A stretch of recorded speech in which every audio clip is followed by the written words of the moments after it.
Bienvenidos todos al Colegio de México.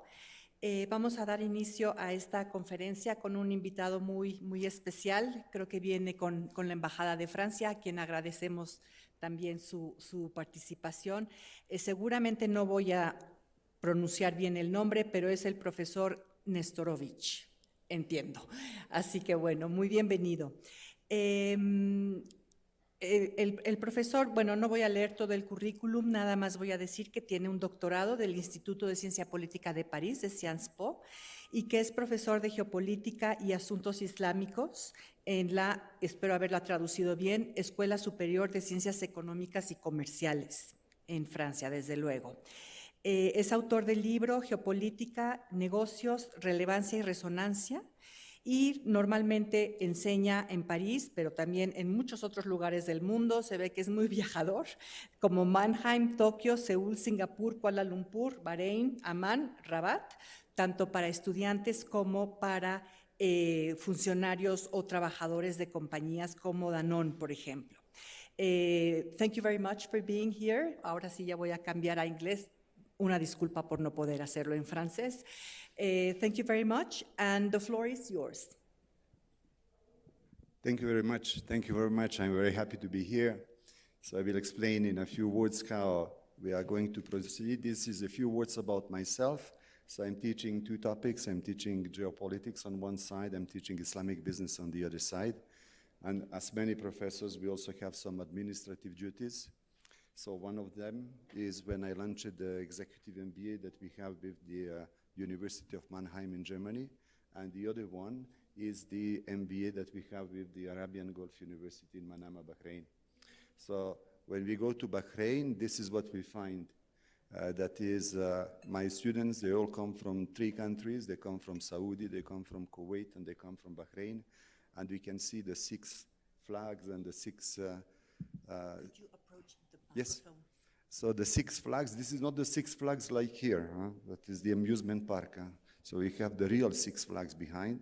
So all the GCC countries are present there, and also the students who are present here. And we also launched that ESSEC is a business school. So we launched an institute for geopolitics and business within the business school. This is quite rare to find. And we have 2 co-directors, myself in Singapore, because I am based on the campus in Singapore, and my colleague, Aurélien Colson, he is based on the campus that we have in France. So for today, this is the agenda that I prepared, because we have the election of Donald Trump on one side, and we have the consequences. So the consequences, they can be for many countries, but here we propose to talk about something which is called the Global South. So I have 3 points here. The first one is, what is the Global South? The second one is, what is geopolitics and how can geopolitics approach the Global South, since we have different branches of geopolitics, and the consequences, obviously, of the Trump's election. So we start with the Global South, and the problem is that we don't have a real definition concerning the Global South. We have many authors, we have many institutions, and they don't agree on this because it is not a geographical term. We are not sure if it is an economic term or if it is a political term. So this is why it is quite in a limbo. In order to try to answer this, I will take the definition which is coming from the UNCTAD, that is the United Nations Commission on Trade, and they are giving what is the Global South. That is, what are the countries that we have there. According to this definition, you have the countries in red, representing what we call the Global South, and we have the countries in blue. So the countries in blue represent the Global North, okay, according to this definition.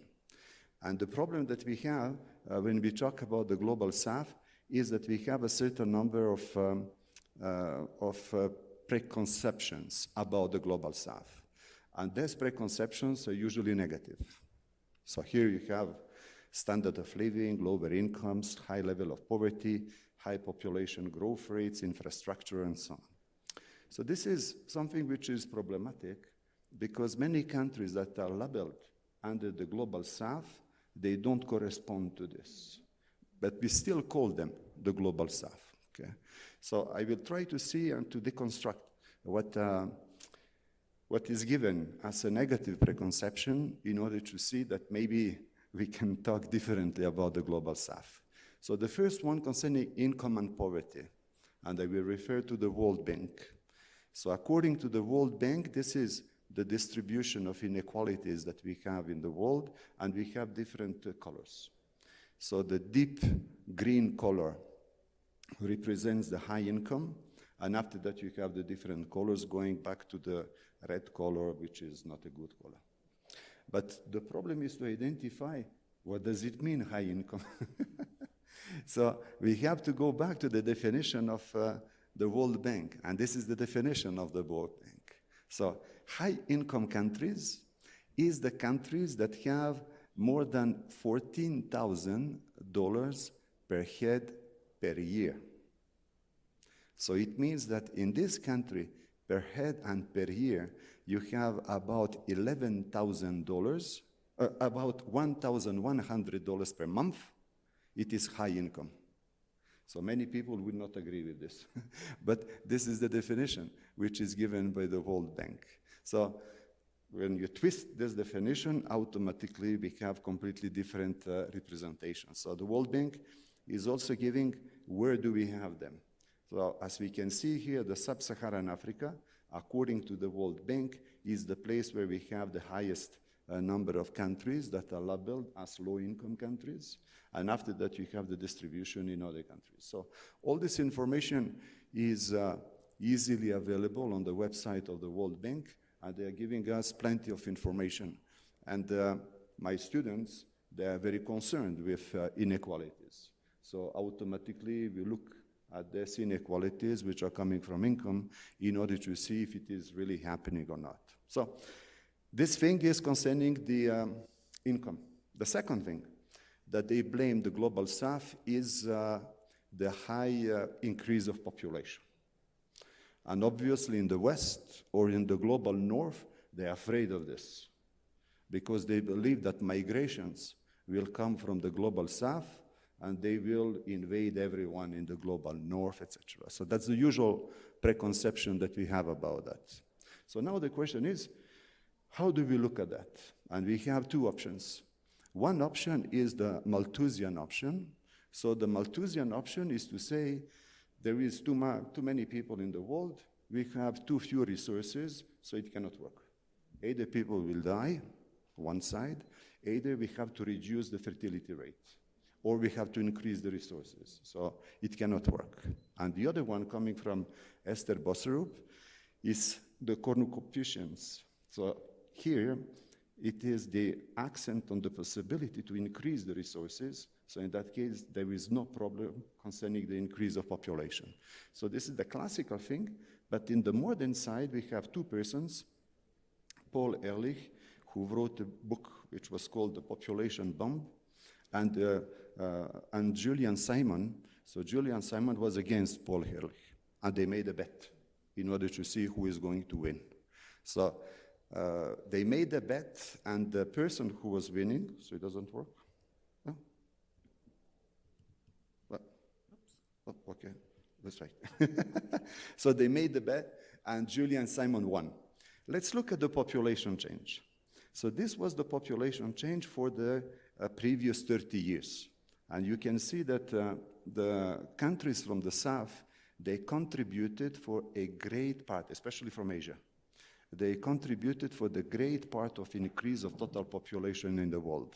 So this is scaring some people in the north because they are saying there are too many people in the south, so since they cannot find a living in their own countries, they will come to our countries. So in that case, illegal immigration, everything that is up, it is coming from this point. Okay.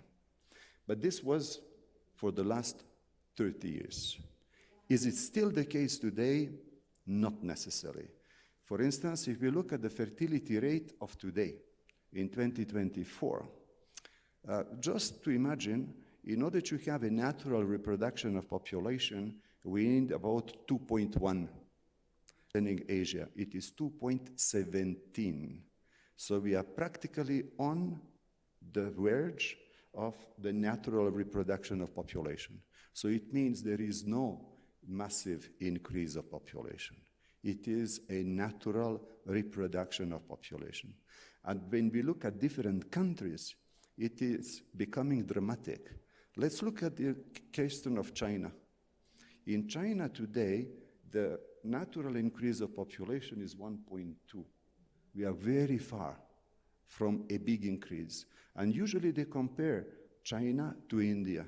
But even India at 2 is under the natural reproduction of population. So all this to say that in the West, in the Western countries, we usually have false ideas. We usually have preconceived ideas which were true 30 years ago, but which are not true today. But usually they did not update the software. So they continue with the software that they used to have in order to accuse the global south of everything, and they continue to believe that they are making babies without any problem, which is not the case. This is not the case. Here are the real figures, and the real figures don't show this. The third thing is a bad health infrastructure, or the bad infrastructure in total. So this is also changing from one country to the other. We also have different colors for that. So we don't have a blanket, the global south, which is not developed concerning the health situation. And if you are looking at the other options, especially concerning the technical infrastructure, this is not the case anymore. So we'll finish with this one. This is the technical infrastructure. The position of China is better than in the United States today. For all the people who have been to China, they could see the tremendous increase of technology that we have there, concerning the high-speed trains, concerning the use of computers, the use of AI everywhere. This is nothing to do with the situation. Even 13 years ago, I came to Singapore 13 years ago, so when I visited China and China today, they're two completely different worlds. So we cannot say that the global south is technologically not adapted, not evolved, etc. This has absolutely nothing to do with the situation. So now, how can the global south, if the global south exists, how can it cooperate? I will give an example which is coming from Asia. Asia is the biggest continent. So automatically we have to see how it is going to organize itself. And was there any way how to organize itself? In the past, in the past it was impossible to do so. Why so? Because all Asian countries have been colonized until 1945, except 2 of them. The first one was Japan, and the second one was Thailand, the Kingdom of Siam at that time. Only 2. Today, we have 57 countries in Asia. So it means that 55 countries in Asia have been colonized, and only 2 of them have been independent. So who is going to lead Asia? One of the 2 independent countries, either Japan or Thailand. So Thailand, before the Second World War, was the imperialistic Japan, was the imperialistic Japan at that time. And they had this idea. So this idea was, Asia is one. So Asia is one to say, we have to free Asian countries and we have to bring them together. Obviously, under the leadership of Japan. Otherwise, no. So this is how they presented it. We have to free Asia and we have to unite them. Okay? And at that time, they had some propaganda. So this is one of the posters that we used to have at that time, when they were showing the different nations of Asia, Asia for Asians, etc. And there were people within Asia who accepted this. They accepted this idea even if it was under the leadership of Japan. Even if they know that it was Japanese imperialism, they prefer this one to the colonization which is coming from the Europeans or from the United States, because the United States has been present in the Philippines at that time. So this is how they presented it. Of course, it did not work. So after the Second World War, we had two very important conferences. The first conference was in Delhi in 1947, and the second one in Bandung in Indonesia in 1955. So the conference in Delhi was mainly Asian conference. But the conference in Bandung was a global one. It was Asian, African, and even one European country participated in this one. So this is how Nehru was present concerning the conference that we had in Delhi. So it was in 1947. And concerning Bandung, we have another one. So Bandung Revisited in 1955. The author is very famous because we talk about Acharya, and he's a professor at the American University in Washington. So he is very well-known author in the post-colonial sphere. So everybody knows about him. So he was writing about the Bandung Conference because the Bandung Conference gave birth to one organization which is called the Non-Aligned Movement.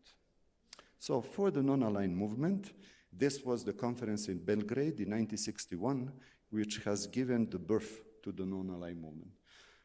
And I know this one because I'm coming from Yugoslavia.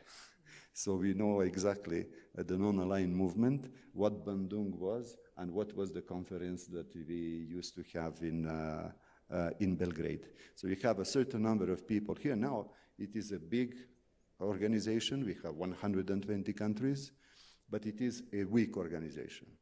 At that time, in the 60s and the 70s, it was an important one because these countries wanted to be completely separated from the two superpowers, the United States and Soviet Union. But since Soviet Union has disappeared in 1989, there was no reason to continue. So today, it is rather weak. Now, when we look at the situation today, what do we have? We have this one, which is BRICS. So everyone is aware about the existence of the BRICS. It started with 4 countries, and we have many countries now. So in the BRICS, we have very interesting countries. We have big countries, and all of them are big. Brazil is big, Russia is big, India is big, China is big, South Africa is big, and after that you have the others. So this is a serious thing, and it is the only organization that we have so far concerning what we call the Global South. But even in this organization, we have countries which are maybe not in the Global South. For instance, Russia should not be in the Global South, but still it is present there. So BRICS today is existing, and it is attractive. It started with 4 countries, and now we have many countries waiting. So we have a waiting list of the people who want to be members of the BRICS. So obviously, in the BRICS, we have a certain number of big countries which would like to be the dominant factor. And obviously, one of them is China. China is the biggest one, especially from the economic point of view. So in that case, it is quite normal that China wants to be the leader there. Okay. So these are the countries that we have in the BRICS, some of the founding members, some of the new members, the countries that want to be members, the observer members, etc. So it's a big organization now, but it's an organization. And we don't have anything else. You can have in Latin America organizations, you have organizations in Africa, you have organizations in Asia, but we don't have a common one concerning the Global South. So it is like a proxy. Since I don't have the real one, I'm using something that exists.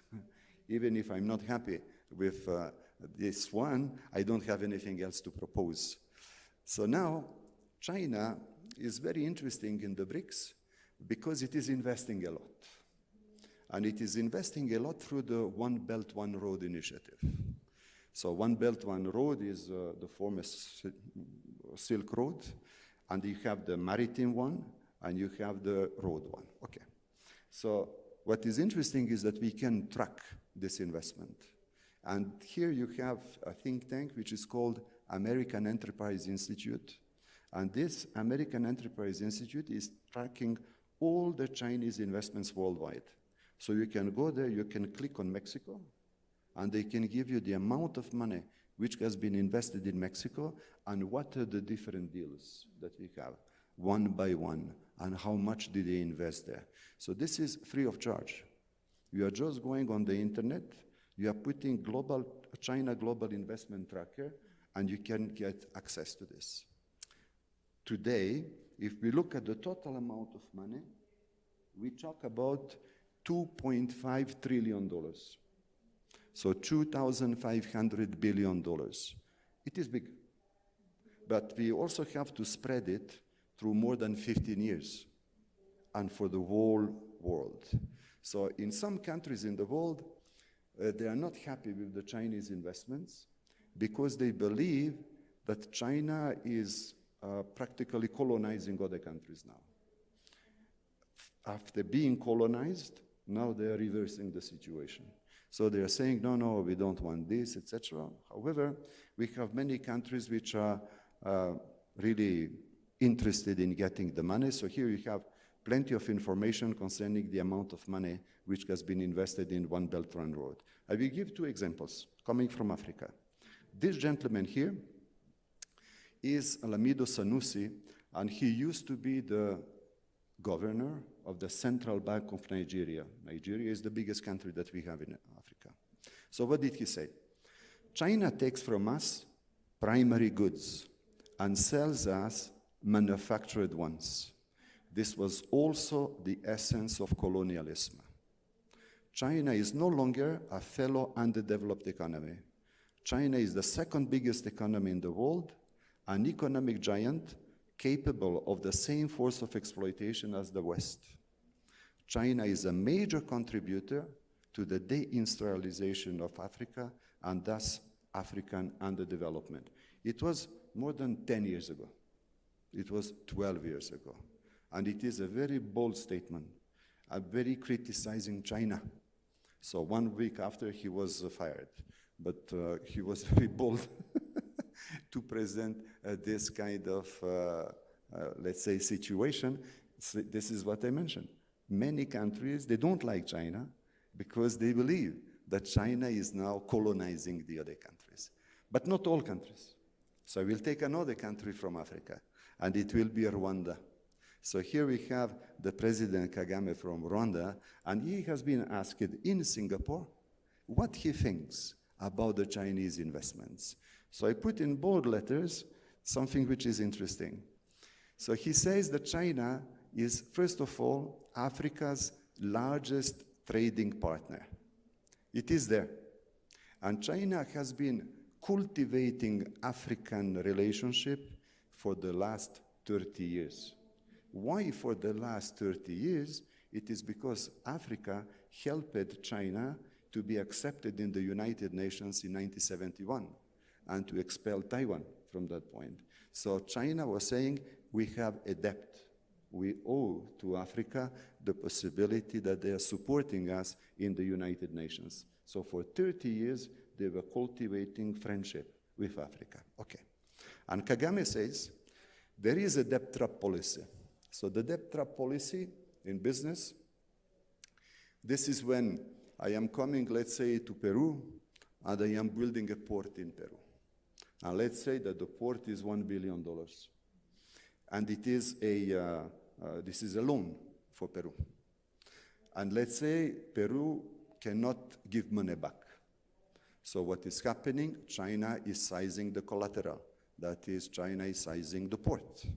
So now the question, did China know from the beginning that Peru doesn't have the money to pay back or not? So if China knew from the beginning, it is a debt trap policy, meaning they are giving you a loan and they know that in 1, 2, 3 years, they will get everything back. This is something that we had in Sri Lanka. There is a port called Hanbatata Port in Sri Lanka. When the Chinese were coming with money, they couldn't pay back, so they took the war port.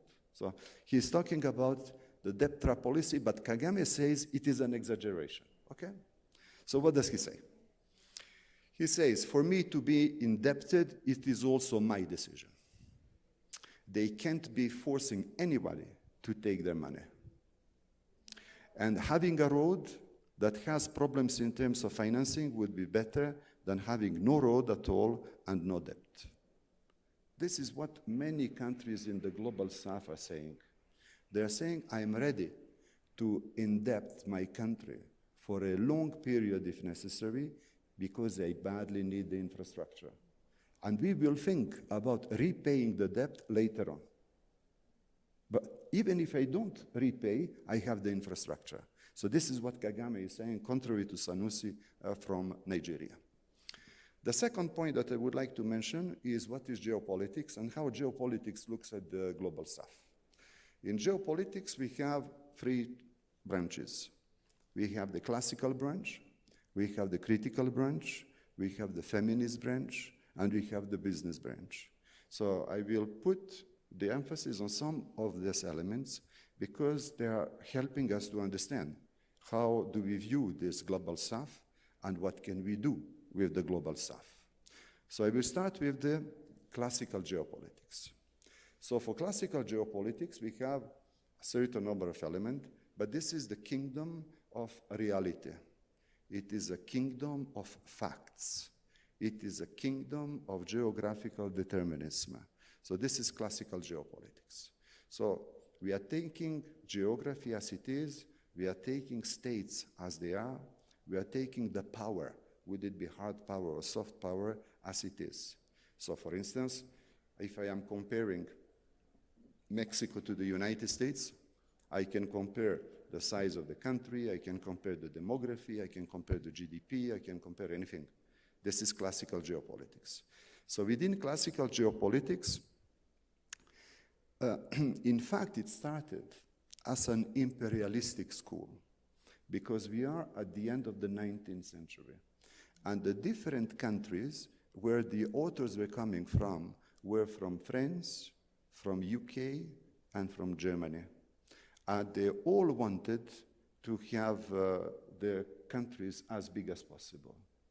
And it is also linked to colonialism. So this is why in the global south, they don't like very much the classical geopolitics because they know what it is associated with, and they know that classical geopolitics has given reasons for the countries to invade other countries and to control them.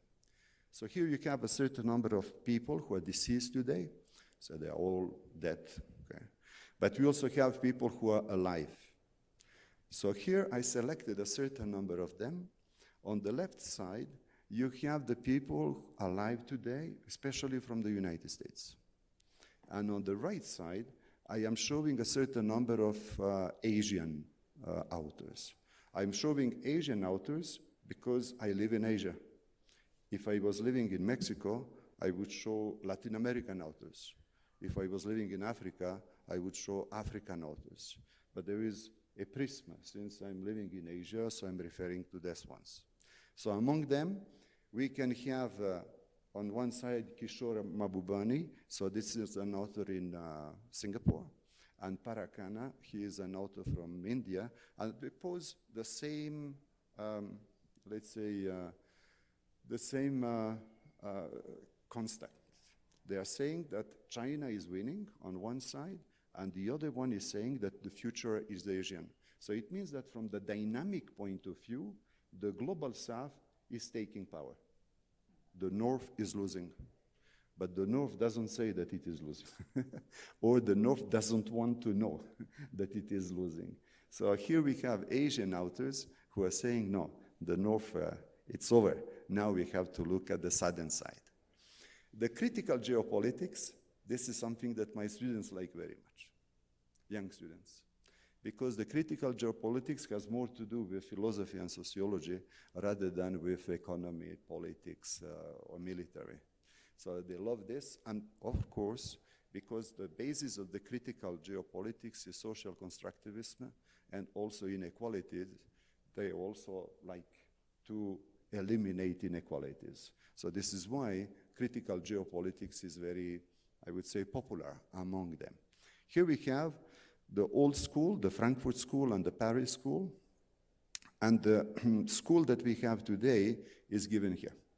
So as for the others, I'm putting on the left side a certain number of Western authors, and on the right side, I'm putting the authors coming from Asia. So when they come from Asia, it doesn't mean they live in Asia. They can live in the United States.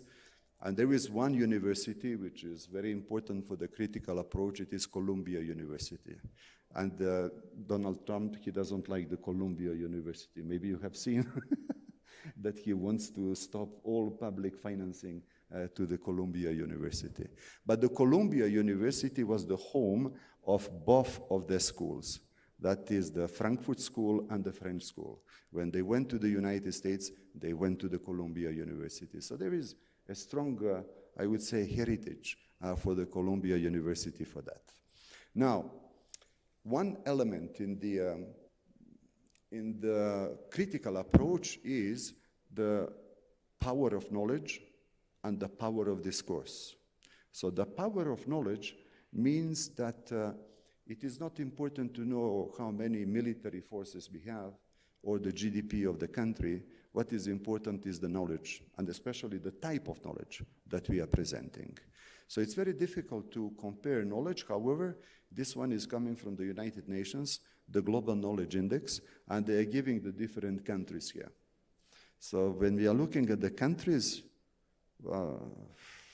it's not easy to find the global stuff in the first, let's say, 50 countries concerning the global knowledge. But maybe this is because of the definition of knowledge.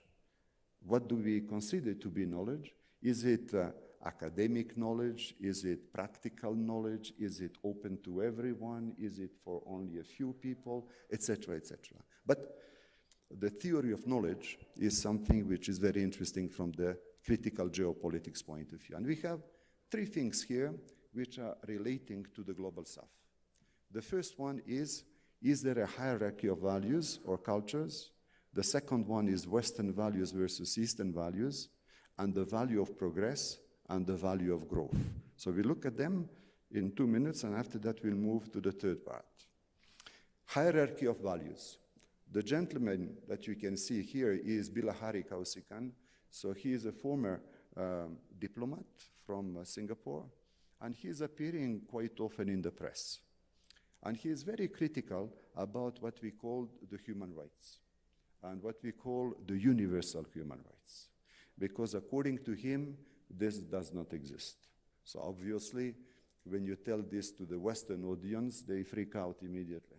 But from their point of view, this is something which is debatable, that we have universal values, okay? So he starts by saying, I like his approach. Someone is listening to us. It is good to abide by international law. It is good to take care of refugees. It is good to ensure that one's own citizens feel secure and comfortable in their own country. Can all three goods be simultaneously realized? I doubt it. So it means that we have to prioritize. If I cannot achieve the three of them, I have to see which one is the most important one. So this is how he's looking at them, and he's saying every country has to find it. We are not talking about the universal rights, but something else. So the Western values versus Eastern values, there was an important conference in Bangkok in 1993. So this conference was a prelude to the United Nations Conference on Human Rights. And for the first time, the Asian countries were banding together in order to define, do we have Asian values? And do these Asian values differ from the Western values? So, very interesting conference, because for the first time, we had this kind of conversation. And when we look at the people who were there, here you have the states. And their states are very disparate. You have communist countries, you have theocracies, you have democracies, you have dictatorships, you have everything there. They all come together for the first time in order to represent an opposition or to present a challenge to the Western-style universal values. So this is why this conference from 1993 is a very interesting conference. And they're talking about several things. Yeah, we just mentioned three things here: national sovereignty, territorial integrity, and non-interference in local affairs. For them, it is more important than the human rights. So we start from that, and we go to human rights after. While the Western approach is to start with the human rights, and after that, they're talking about sovereignty, integrity, and non-interference. So this is for the first time that they're presenting, and why the human rights are not universal from the Asian point of view. So I really advise you to look at the recommendations coming from the Bangkok Declaration from 1993. Now, the South is opposed to the North or to the West. And we have to identify what is the West, but I will leave this to later on. I will just finish with the third element here, which is degrowth or progress. Because from the Western point of view, we have a tendency today to degrowth, because the growth is creating problems. Growth is creating overconsumption. Growth is making the limited resources that we have to disappear. So in Western countries, and for my students, they also like it very much. They are saying we have to degrowth and we have to reduce consumption. Because when we reduce consumption, we reduce the use of natural resources. Okay, fine. But the concept of degrowth is not new. We have to go back to 1972. One French author, André Gorz, was the first to talk about degrowth and what he used to call the eco-socialism. And even today, we have people who are continuing with this. So among the people, we just use one, Kohei Saito, who is coming from Japan and who is a Marxist from Japan, a very modern Marxist, because he is very young. And he gives conferences and he is writing books. And the book is this one.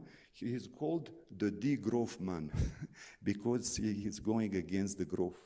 And there are many people who like him. And of course, he is giving conferences. So this is one example of the conference from 2023 towards the idea of degrowth communism, since he is a Marxist one. So this is how he's presenting it. So now we have a problem because he's Japanese. So he is coming from a well-developed country. And he's talking about degrowth to Indonesia. And Indonesia is a developing country. So my colleagues from Indonesia, they're saying this is all nice and good. But we first have to grow. And maybe after, we will talk about degrowth. You have the luxury to talk about degrowth, but we don't. And here in the audience, we have people who are specialists in energy. So if you are using, see, if 60% of the energy in Indonesia is coming from coal, it means we have a long way to achieve the standards that we have in Western countries. So, okay, keep this for yourself, but don't tell us for degrowth. We have to grow first. So this is why we have problems even from the critical point of view, in that case from the left-wing critical point of view. The Global South may not accept the ideas which are all associated with the critical approach. We also have the feminist geopolitics. I will not spend too much time on this. Obviously, we have the gender approach. And there are many examples where the gender approach concerning the Global South is posing a problem, concerning respect, concerning the employability, concerning the incomes, concerning the responsibility in the society, and so on. So the Global South is maybe far away, especially when we are looking at the gender gap. So the gender gap is represented here. Gender gap means what is the difference in salary which exists between men and women for exactly the same job that they have. And we can see that the Global South is far away from being satisfactory. So even if feminism is a very interesting approach and very important approach, the Global South is far away from that. So as we say in Asia, they say there is room for improvement. So this is a euphemism by saying that we are far away from the situation that we have in the other countries. I will now look at the last point about Trump. So Trump for the second time.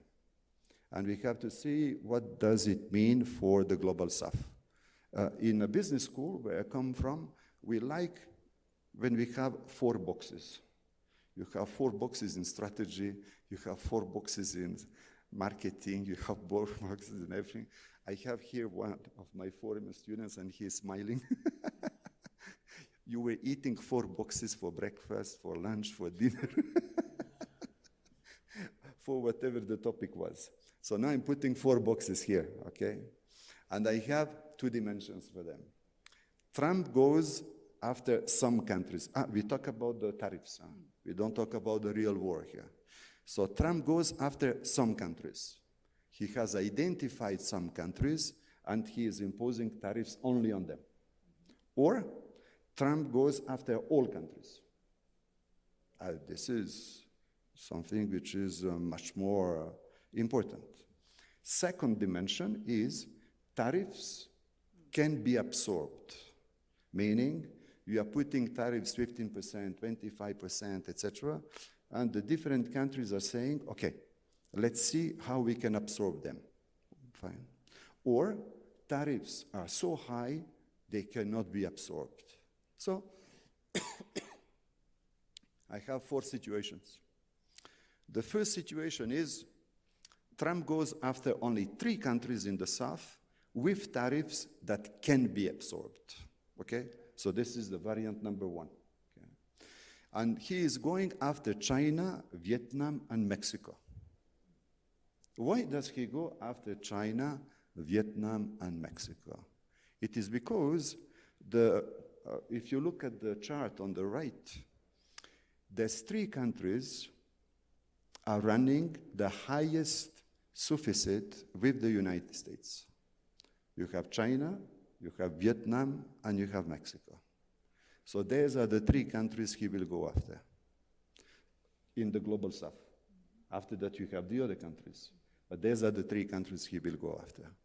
Now, these countries cannot stop exporting to the United States because it is so big market. So what will they do? They can change the product. They can reduce the cost. They can try to have better relationship with the American clients.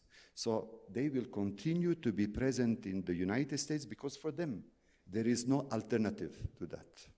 So they must go there. And they will use what we call USA +1 strategy. We usually have China +1 strategy when people want to stay in China and they need another country. But here it will be the opposite. So it is USA +1 strategy. So we have to find another country where we can have exports. So these 3 countries will initiate a cooperation with the South in order to compensate for the loss that we have with the United States.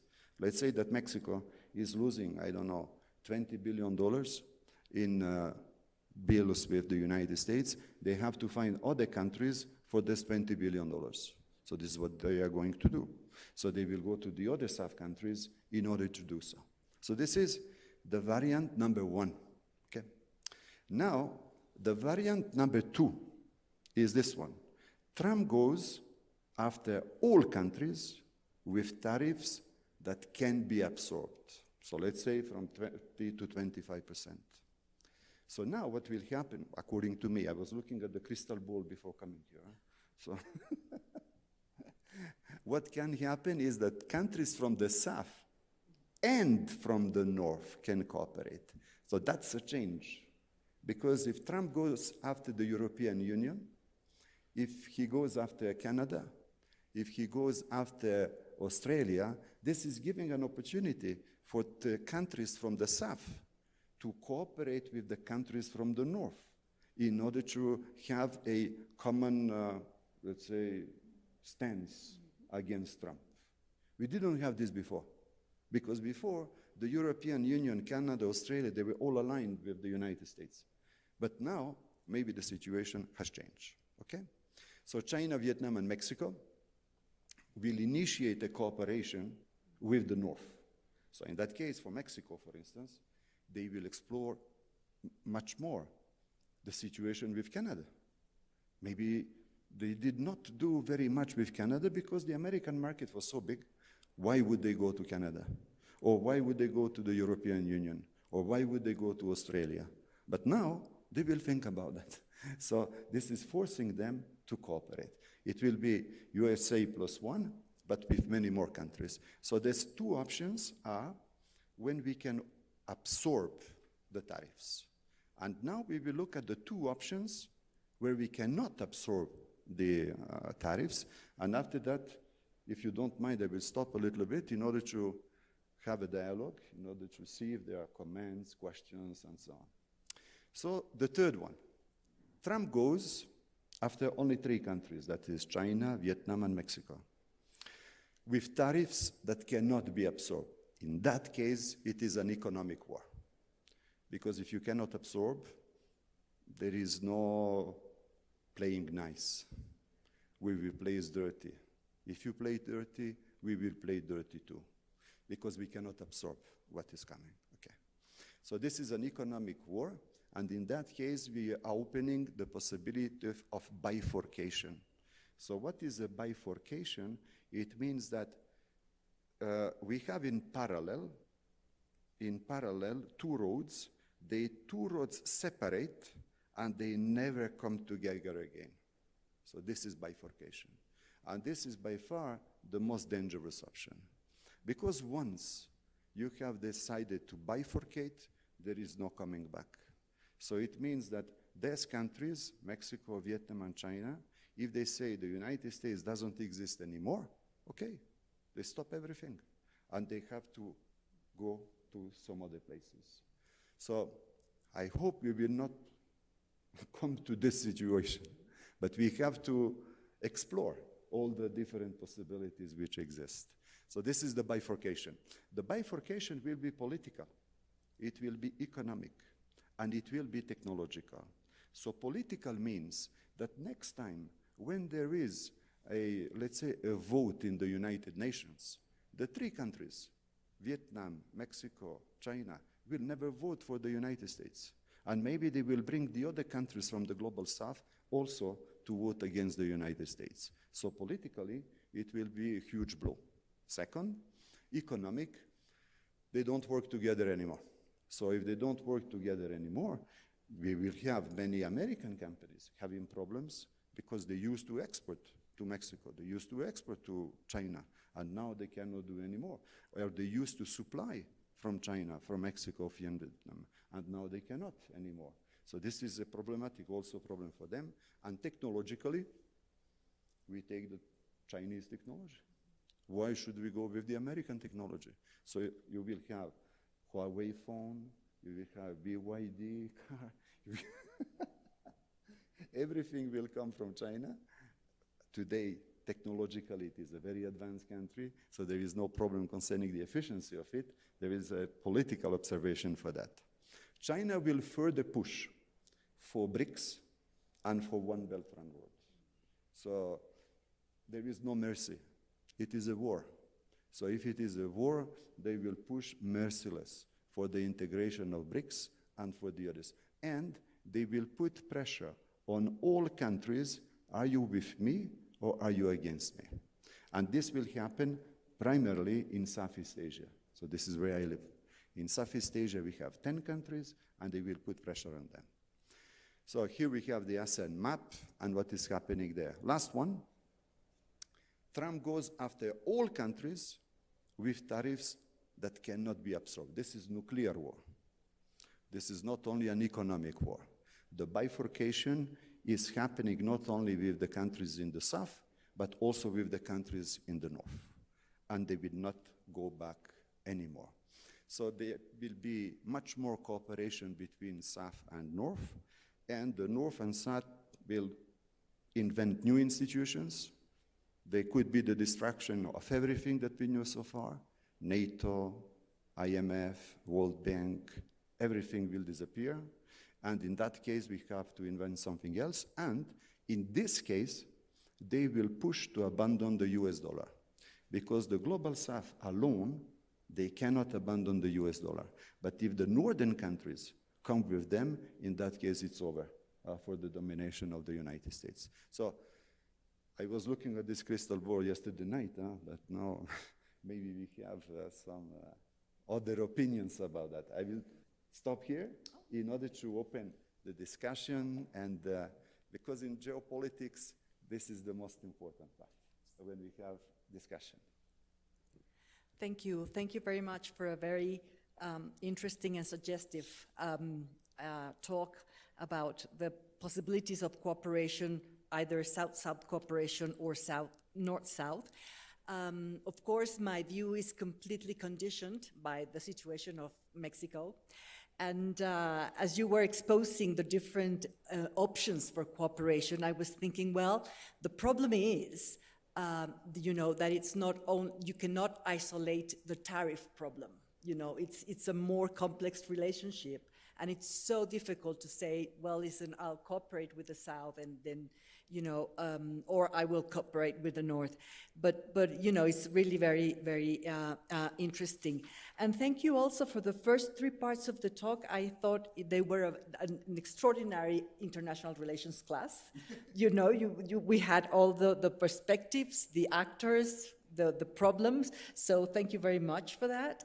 And then I will open the floor to see if there are any questions for Professor Nestorovic.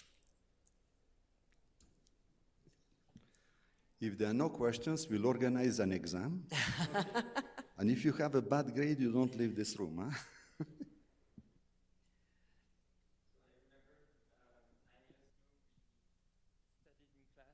The clash of civilization. So would you think that what we are seeing now is a different kind of clash of civilization, or is it closer to what Samuel Huntington was talking in his book? Good. So concerning Huntington's book, I will just go back to what was the outcome of it. We have several civilizations, according to him. And here you have the list. So I put with the red circle what we call the North, or what we call the West. And all the rest is different. And what is interesting from his book, but it is an old book. So at that time, he was having all these lines. So if you have a thick line, it means that it is a problematic relationship. If you have a thin line, it means not many problems. If there is no line, no problems at all. But again, it is dating back to 1996. So it is 30 years back. If I'm asking you to draw the same thing today and to put your lines, probably it will be completely different. The problem is that, as usually, there is inertia. So inertia is that since he is dead, we cannot update the book. So there are still people who live in the past, and they live in the 1996 year. So they still continue to believe that what he presented in the book is still valid today. I beg to disagree, because it was 30 years ago. So in that case, we have to reorient this. But I agree with you, for many people in the world, Huntington has become a staple. It has become a basic good, and no one is questioning. No one is trying to criticize this. So they still continue with that, and you're absolutely right. We don't only talk about the economic problems. Here we can talk about illegal immigration, because for Mexico, this is one of the big reasons why he imposed the tariffs on Mexico. But we also have illegal immigration in Europe. So this is why you have certain states in the European Union that are very fond of Huntington. Because it's very simple. It's very simple. You have civilizations. Some civilizations try to replace other civilizations, so we have to defend ourselves. So that's the basic approach for that. So if you deconstruct this, they don't like it, because they have to think differently. But they continue to use the same thing. And in order to finish with that, there are countries, if you take, for instance, Hungary in the European Union, Viktor Orban, he is 100% continuing with the clash of civilizations. He doesn't change one iota on this. But for the other countries, no, we have to reconsider. But still today, he's very important, very robust, and I would say very useful theory for many populist or nationalist movements that we have. Thank you. Is there anyone with another question?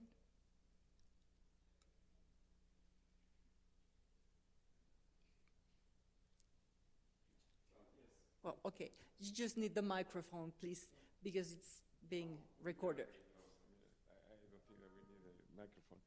Well, Trump has experienced opposition from several countries like Canada, France, even England. No?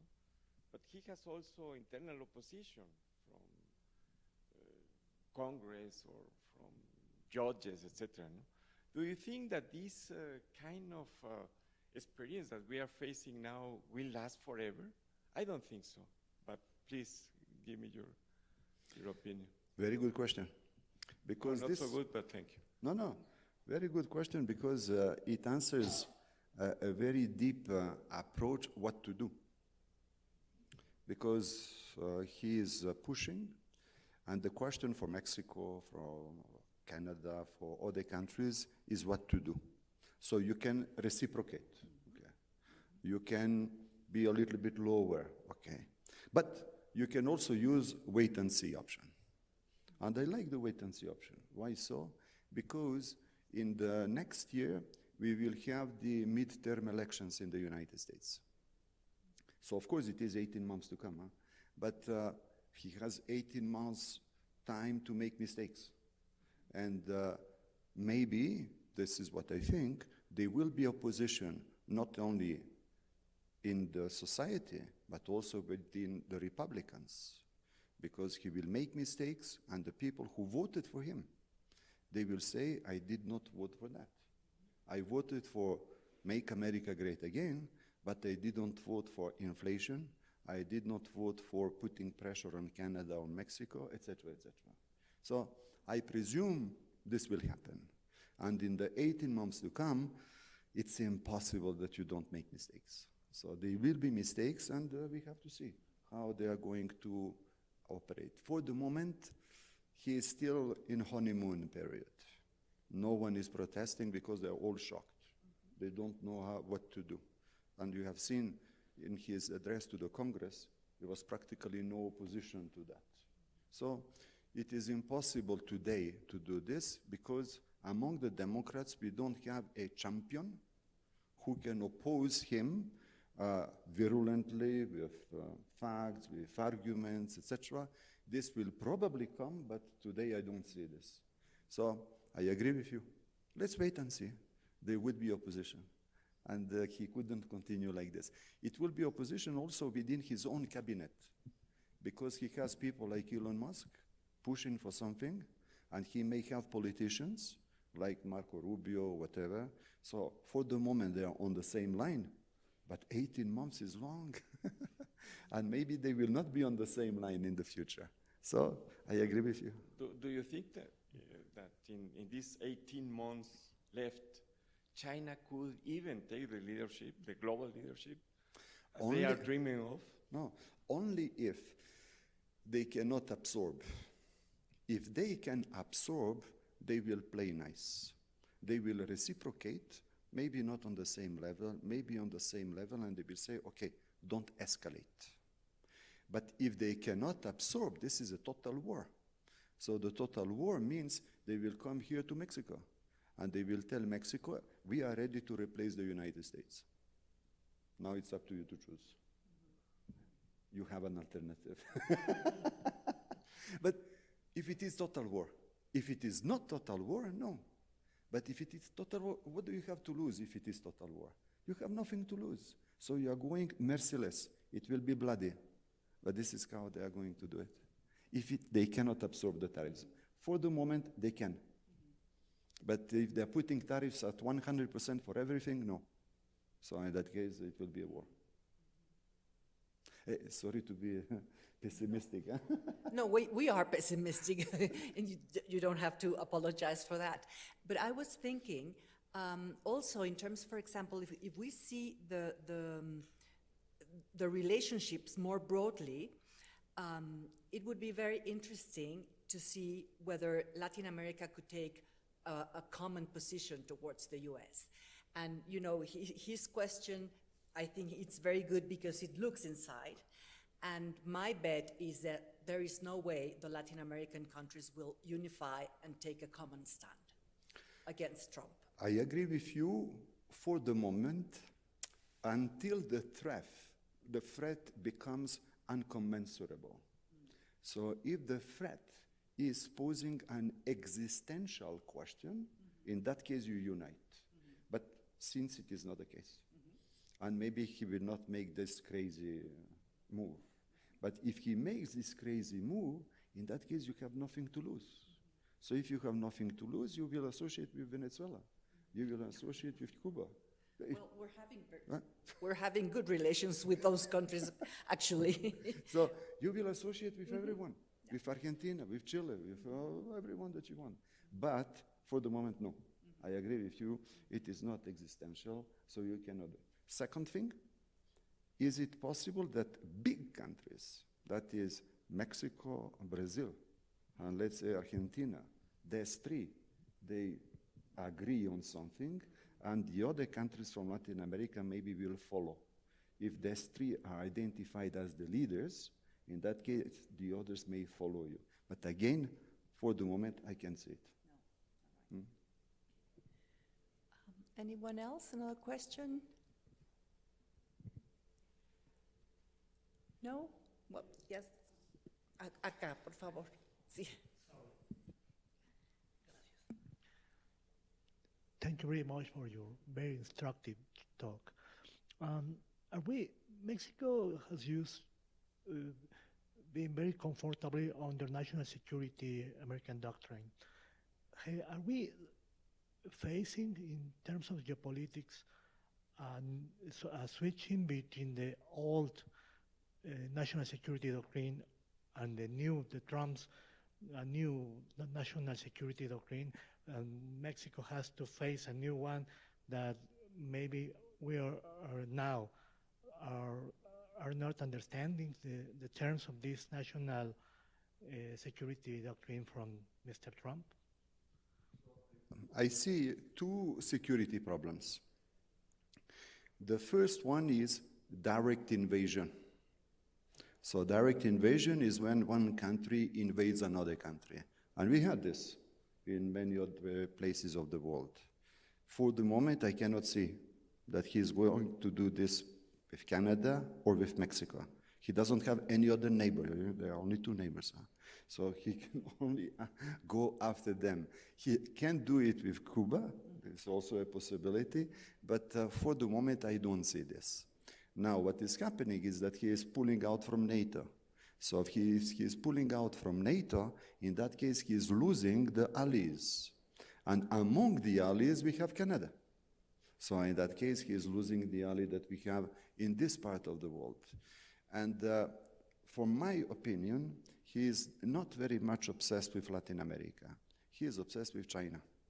So this is why he's pulling out from everywhere in order to concentrate his forces on what is happening in the South China Sea, what is happening in Taiwan, what is happening in North Korea. So this is the area where he wants to concentrate. For the moment, I don't see, I would say, an immediate threat of invasion on any country in Latin America.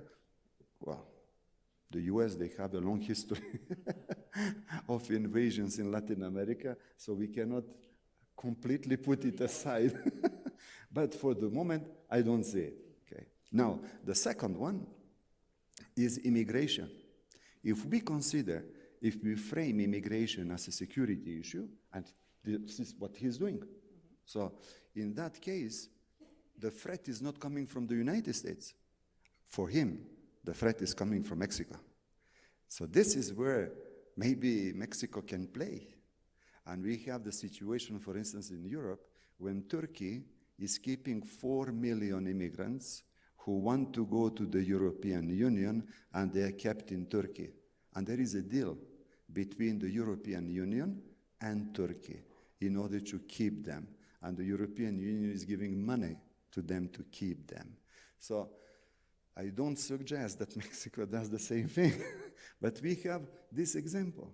So we have this example which is coming from Europe, and maybe some people can imagine a scenario which is similar to this one. So I see two security things, one direct invasion, but the other illegal immigration is very interesting in terms of security too. Well, the Mexican government is actually containing immigration, you know, stopping the migrants from entering the United States. And what But did you we're get also in sending- exchange? Sorry? What did you get in exchange? Well, another month without tariffs, basically. Yes. So, you know, Okay, fine. we're bargaining. Let's make Yes. a deal. He is a deal maker. Yes, he's very pragmatic. Exactly. And I believe that our president is also being very pragmatic. So Let's see what negotiate. happens. And he had very good words for the president recently. Oh, yes, You yes, see this? absolutely. Huh? Yes, Yeah. yes. Anyone else? No? Well, thank you very much for a very interesting topic, and I'm sure we will continue to discuss whether we can stand, you know, in front of Trump or not. But for the time being, thanks a lot.